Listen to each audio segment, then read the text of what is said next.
My dad was tapping a cardboard box shut when I walked into my bedroom. Not his room, mine. I was still wearing the black blazer I had worn to the office that morning, the one I had buttoned with shaking hands after HR told me my position had been eliminated. 2 hours after losing my job, I came home to find my sweaters folded into boxes and my framed certificates face down on the carpet. Dad didn't ask what happened. He didn't even look guilty. "Your brother needs this room more than you do," he said, dragging the tape across the box with one hard rip. I stared at him. "Carter has a room."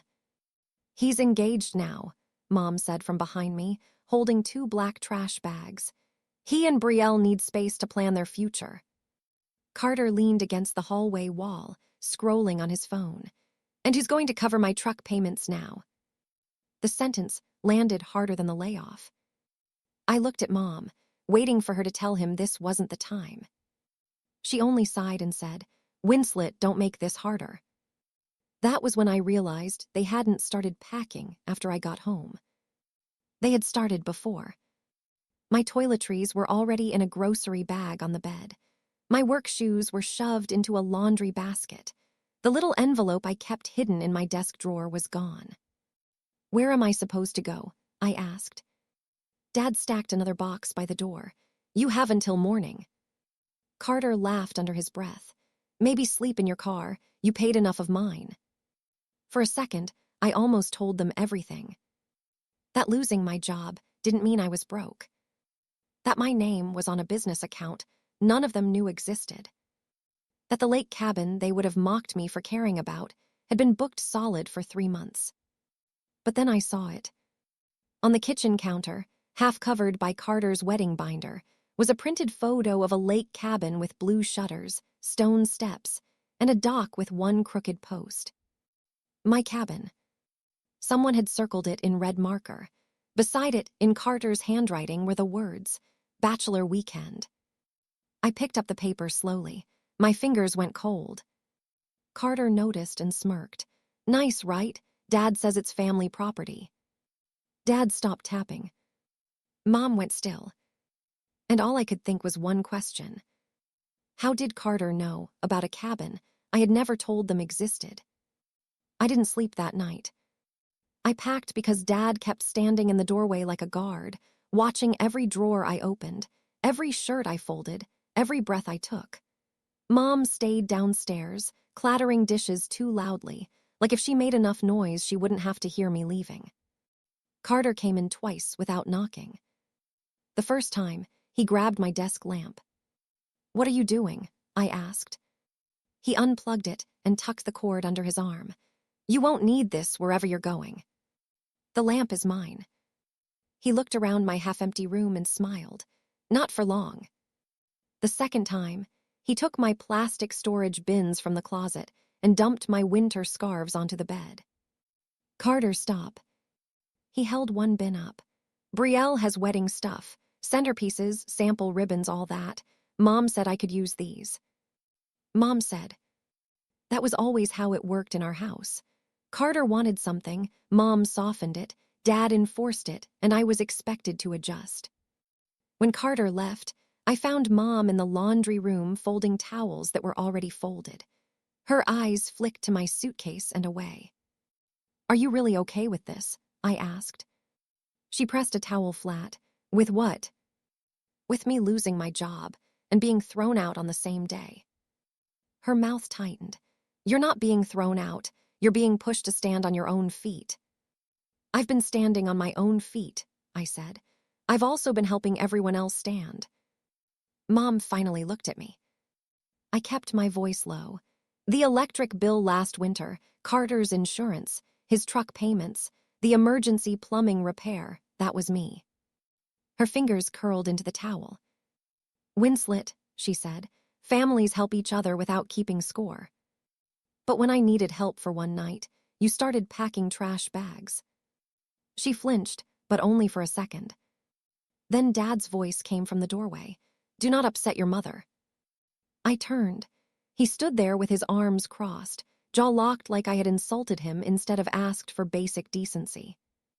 "I'm not upsetting her," I said. I'm asking why no one even asked if I was okay. Dad stepped into the laundry room. Because you're 29, Winslet, at some point, life hits you and you deal with it. By tomorrow morning. You've had years here. I paid rent. You contributed, he corrected sharply. Don't rewrite history. The word almost made me laugh. Contributed. That was what they called it when I covered things quietly and never asked to be thanked. Then Dad added, and before you start calling around making this into some dramatic crisis, I already spoke to your aunt. My stomach sank. Aunt Lorna. He nodded. I told her you were having a hard time after losing your job, that you might say things that sound unstable. Mom whispered, Dennis. He ignored her. She understands we're doing what's best. I stared at him, seeing the trap settle into place. He hadn't just packed my clothes. He had prepared the story before I could tell mine. So if I ask family for a place to stay, I said slowly, they'll think I'm lying. Dad's expression didn't change. They'll think you're overwhelmed. My phone buzzed in my pocket before I could answer. A family group chat notification lit the screen. Brielle, can't wait for the lake weekend. Your family cabin looks perfect. Under the message was a photo.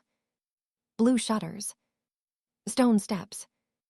A narrow dock reaching into dark water, the left post crooked from the spring storm I still hadn't fixed. My breath stopped. Mom leaned closer, saw the screen, and quickly looked away. I walked out of the laundry room and found Carter in the kitchen eating chips over the sink. Where did Brielle get this picture? I asked, holding up my phone. Carter glanced at it and shrugged. Dad found it. Found it where? In old family stuff. He wiped salt on his jeans. Apparently it's basically Harper property. Grandma had papers on it or something. Dad came in behind me. It's nothing you need to concern yourself with. It's a lake cabin, Carter said, ignoring him. Brielle wanted something better than a bar crawl. Booking site said it was unavailable, but Dad said he could handle the owner. My pulse beat in my throat. They didn't know. They had no idea the owner was standing in front of them with a suitcase upstairs and a layoff folder still in her bag. Carter took my silence as fear. He grinned wider. Don't worry, he said. You're not invited. You'd bring the whole mood down right now. I lowered the phone. He leaned closer. But before you disappear tomorrow, that truck payment is still due. If it bounces. I'm telling everyone you ruined my wedding plans, too. I didn't answer. I went upstairs, shut my bedroom door, and sat on the edge of the stripped mattress. My laptop was under the bed, where Dad hadn't thought to look. I opened it, typed in the password with stiff fingers, and logged into the cabin booking dashboard. There, at the top of the requests page, was a pending inquiry. Carter Harper. Unauthorized private weekend request. By morning, my suitcase was standing by the front door like evidence. Dad had not carried it there. I had. If they wanted everyone to see me as the daughter who failed, I wanted them to see exactly how quickly my family had decided I no longer belonged. When I came downstairs, Aunt Lorna was already at the kitchen table with a mug of coffee. My cousins Nina and Patrick sat beside her, still wearing the careful faces people wear when they've been invited into someone else's mess, but not told the whole story. Carter was at the stove. Making eggs like this was a holiday breakfast. Mom looked up from the counter. Winslet, we thought it would be good to talk with family present. Dad sat at the head of the table. Your aunt cares about you. Aunt Lorna's eyes moved to my suitcase. Honey, are you leaving? Before I could answer, Dad said, she lost her job yesterday. We're trying to help her accept that things have to change. Nina's eyebrows pulled together. By making her leave the next morning. Dad's chair creaked as he leaned back. Winslet has been hiding in that room for too long. Carter is starting a family. This house needs to support forward motion, not stagnation. I looked at Carter. He smiled, without looking up from the pan. Mom added, nobody is abandoning her. We just can't let her sink into self-pity. My hand tightened on the suitcase handle. I was laid off less than 24 hours ago. And already making it everyone else's problem, Carter said. Nina turned toward him. How is she making it your problem? Carter pointed the spatula at me. Because bills don't stop. My truck payment is due, the wedding deposit is due, and now she's acting like losing one job means she can just drop everything. The kitchen went quiet. Aunt Lorna blinked. Why would Winslet be responsible for your truck payment? Carter's face changed, just a flicker. Dad cut in fast. That's not the focus. It sounds like it might be, Nina said. Mom set a plate down too hard. Winslet has always helped where she could. Families do that. I watched Nina look from my mother to me, then to the suitcase. For the first time, someone else in the room saw the shape of it. Not concern. Not tough love. A system. Carter dumped eggs onto a platter and forced a laugh. Anyway, nobody has to worry about me. I've got my bachelor weekend coming up at the lake. That'll clear my head. Patrick perked up. Lake. Carter's confidence came back immediately. Yeah, family cabin, right on the water. Dock, fire pit, whole thing. Brielle found old pictures and went crazy over it. Aunt Lorna looked surprised. What family cabin? Dad lifted his coffee like he had been waiting to be asked. There were some old documents from my mother's estate. Looks like the lake place was connected to our side. It was meant for family use. My eyes stayed on him. He did not look at me. Nina asked, connected how? Dad waved one hand. These things get messy. Old properties, old names, forgotten paperwork. The important thing is Carter should get some good out of it. Carter grinned. Finally, right? One good thing this family still has. Mom smiled, but it didn't reach her eyes. That was the new piece. They hadn't found my rental business. They hadn't seen the booking calendar or the bank deposits. Dad had found just enough old estate paperwork to build a lie around it, and Carter had believed the lie because it gave him something to brag about. I said, did anyone confirm who owns it? Dad's eyes narrowed. You don't need to involve yourself. But Carter is planning to stay there. It's handled, Dad said. Carter snorted. You're not invited, by the way. No offense, but nobody wants laid-off energy around a bachelor weekend. Nina's fork stopped halfway to her plate. Carter kept going. But before you go wherever you're going, you can still make yourself useful. That truck payment is overdue. Aunt Lorna slowly set down her coffee. Patrick stared at his plate. Nina looked at me, and this time there was no confusion in her face. My phone buzzed. I looked down. New email from the cabin dashboard. Pending request updated, Carter Harper. Attached note, authorized family use approved by owner's relatives. My chest went still. Carter had tried to push the request through with a fake authorization. Dad watched my face. What is it? I locked the phone and placed it flat on the table. Then I looked straight at him. Then you won't mind if I call the owner right now. Winslet let the silence stretch. No one in the kitchen moved. Carter's voice had come through the speaker loud enough for every person at the table to hear the lie clearly. My sister said we could use it. Dad's face had gone pale around the mouth. Mom was gripping the counter with both hands. Aunt Lorna stared at the phone like it had just pulled the roof off the house. Martin spoke again. Winslet, what do you want me to do? I kept my eyes on Dad. Then I said clearly, this is Winslet Harper, legal owner of the property. Do not open the gate. Cancel the request. If they refuse to leave, call local authorities. Nobody breathed. Dad's lips parted, but no words came out. Carter's voice exploded from the background. What did she say? Martin must have moved closer to the gate speaker, because Carter became clearer. No, that's not right. My dad said this was Harper property. I heard one of Carter's friends ask, Dude, whose cabin is this? Carter snapped, Shut up. Nina's phone was already raised, recording. Dad reached for the back of a chair as if the floor had shifted under him. All morning, he had sat at the head of that table like a judge. Now he looked like a man who had just found out the defendant owned the courthouse. Mom turned toward me slowly. Her eyes moved from my suitcase by the door to my phone, then back to my face. "Winslet," she whispered, "you own it." "Yes." Aunt Lorna looked between us. "Since when?"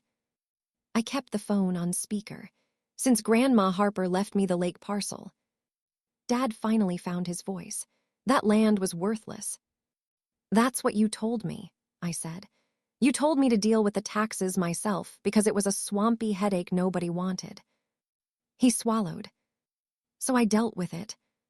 The kitchen stayed quiet, except for Carter arguing faintly through the phone. I said, "Grandma left it to me because I was the only one who kept visiting after she got sick without asking her for anything." The cabin was falling apart. The dock was half rotten. The roof leaked into the front room. I spent years fixing it. Nina lowered her phone a little. "You did that alone." "Not all alone," I said. "I took classes, hired contractors when I could, painted walls myself, replaced appliances one at a time. Then I registered a rental business in my name and started booking it seasonally." Mom's face crumpled, but she did not cry. She looked too stunned to earn tears yet. Dad shook his head once. "You never told us." "No," I said, "because every time I had money, Carter had an emergency, a truck payment, insurance, wedding costs. Every time I helped, you called it family. Every time I needed help, you called it weakness." Carter yelled from the phone, "Dad, fix this." No one in the kitchen looked at him. Martin said, "He's refusing to move the truck." "Tell him he has 2 minutes," I said, "then call it in." One of Carter's friends said, "You told us your family owned it." Another said, "I took off work for this man." Carter cursed, and the sound broke apart as Martin stepped away. The call ended after Martin said, "I'll handle it." For the first time since I had walked into my boxed-up bedroom, nobody told me to calm down. Aunt Lorna pushed her chair back and stood. Her eyes went to Dad. "Dennis, did you search her room?" Dad's face hardened again, but it didn't work anymore. "I found some papers while helping pack." "You packed before she came home," Nina said. Mom flinched. I looked at her. My emergency envelope was missing. The renovation receipt was in it. The photo on the counter came from my private folder. Dad said nothing. That silence answered more cleanly than a confession. Nina's recording caught everything. The suitcase by the door, Carter demanding truck money, Dad claiming the cabin was meant for family, and me proving the family cabin was mine. By that afternoon, Carter's friends were already texting screenshots into the wider family chat. They posted nothing cruel, just enough truth to make the lie impossible to bury. A picture of Carter's truck outside a locked gate, a caption about being stranded at a cabin he didn't own, and one message asking why he had said his sister approved it. Nina sent her recording after that. The story Dad had built around me collapsed in less than an hour. Aunt Lorna called me first, not to question me, but to ask if I had somewhere safe to stay. When I said yes, her voice cracked. "I'm sorry I believed him." Patrick left without finishing breakfast. The cousin Dad had been expecting to give him a contracting referral, texted him before dinner. I saw Dad read it because his hand clenched around the phone. "What?" Mom asked. Dad didn't answer. Nina did. Uncle Ray said he doesn't hire people who search their daughter's room and claim her property. Carter came home that evening furious, sunburned, and alone. The coolers were still in his truck bed. One of the decorations dragged behind the tailgate, torn and dusty. He slammed the front door open. "You humiliated me." I was standing by my suitcase. "No," I said. "I denied you access to property you lied about owning." His eyes jumped to Mom. "Say something." Mom looked at him, then at me. For once, she chose silence instead of defense. Carter's phone rang. Brielle's name lit up the screen. He answered in the hallway, already defensive. "Babe, it's not what they're saying." A pause. Then his voice dropped. I was going to explain. Another pause. "No, I don't know exactly how much I owe." I looked away. I didn't need to hear the rest. Brielle had found the first thread, and Carter had never been good at hiding knots. 3 days later, his truck payment bounced. Not because I was broke. Because I canceled the automatic transfer I had quietly kept alive for months. Mom called me when the notice came through. "Winslet," she said carefully, no command in her voice for once. "Carter's payment did clear." "I know. He could lose the truck. Then he should call the lender." She was quiet. Then she said, "Your father and I were scared. We made a mistake." I stood on the porch of the lake cabin, watching wind ripple across the water. "Were you scared when you packed my clothes before I came home?" I asked. "Or only after you found out what I owned?" Mom did not answer. That was the last time she tried to call it a mistake. The final break happened when I returned for the last box of my things. Dad stood in the living room, smaller without an audience. "You're really going to walk away from your family over a cabin?" he asked. I lifted the box. "No," I said. "I'm walking away because you kicked me out when you thought I had nothing, then tried to take from me when you realized I had something." Mom sat on the couch with her hands folded tight in her lap. I looked at both of them.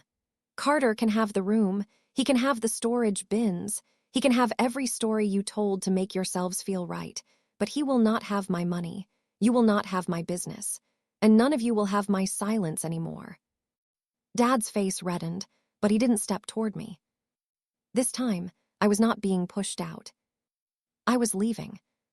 Weeks later, I replaced the crooked dock post myself. I stood knee-deep in cold lake water, laughing when Nina handed me the wrong wrench and pretended she knew exactly what she was doing. The cabin was booked most weekends after that. Losing my job became the push I needed to stop treating the rental business like a backup plan and start treating it like the life I had built with my own hands. Guests drank coffee on the porch. Kids jumped from the dock. Couples left notes in the guest book about the blue shutters and the quiet mornings. The house I grew up in became smaller every time I looked across the lake. Carter's wedding plans shrank after Brielle demanded full financial transparency. Dad's calls turned into stiff voicemails. Mom stopped giving orders and started leaving messages that began with, "When you're ready." I never rushed to answer. The morning they kicked me out, they thought I had nowhere to go. By sunset, they learned I owned the one place they were all trying to get into.